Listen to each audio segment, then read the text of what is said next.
Aksi borong saham PT Panca Mitra Multi Perdana senilai 92,2 miliar yang dilakukan oleh Kaisang Pangarep membuat sebagian publik tercengang dan bertanya-tanya sumber kapital putra bungsu Presiden Jokowi tersebut dari mana. Kepo banget ya kita-kita ini, apalagi saya. Bener deh, cukup heran saya selaku pribadi yang berbisnis jatuh bangun di masa pandemi dan banyak di sekeliling saya dengan mata kepala sendiri saya melihat sebagian rakyat mengalami kesusahan di masa pandemi. Om Kaisang semakin kaya. Perlu belajar ini saya dengan dia. Udah muda, pinter, tajir lagi. Kita semua tahu dari berita bahwa agaknya selain para menteri, juga pastinya Opung yang bertambah kaya. Ternyata Om Kaisang pun semakin kaya. Ajarin dong Om dari mana sumber cuan yang digunakan untuk memborong saham tersebut. Bahkan ada yang bertanya, setelah anak dan mantu jadi wali kota, kini si bungsu beli saham 92 miliar. Uangnya dari mana nih? Tetapi bagi saya, karena bukan orang politik, urusan anak dan mantu menjabat wali kota oke-oke saja. Tetapi beli saham 92 miliar, ngeces juga gua. Strategi bisnisnya pinter nih Om Kaisang dengan memborong saham PT Panca Mitra Multi Perdana, sebuah perusahaan yang memproduksi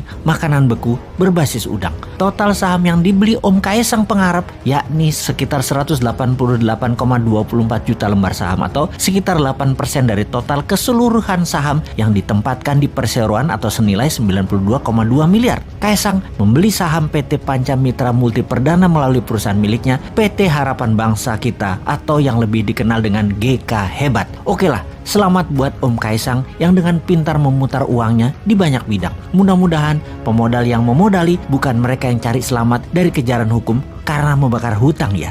Sekali lagi, kita ingin kepastian aja. Yang modali usaha Om Kaisang janganlah merupakan siasat perusahaan pembakar hutan untuk lolos dari jeratan hukum. Jangan ya Om. Oke lah, sekali lagi, Om sudah besar, sudah dewasa. Ayahmu presiden tak tercela dan tak ternoda. Dicintai 65% rakyat dalam 2 kali pilpres. Nama besar ayahanda jangan sampai tercoreng libido punya uang lebih dengan mudah. Sejarah panjang di Indonesia anak presiden yang berkiprah macam-macam bikin ayahnya tumpah. Keluarga Cendana ada cerita panjang tentang itu. Presiden yang lalu juga anaknya yang kedua yang disebut Pangeran Cikeas ada gosip tidak sedap urusan bisnis dapat fulus, gak keringetan memanfaatkan jabatan orang tuanya. Jadi janganlah Om Kaisang membuat hal yang akan digosipkan karena jabatan ayahanda, yaitu sukses Om Kaisang karena orang dalam menjadi sejarah yang mengganggu prestasi ayahanda yang bersih.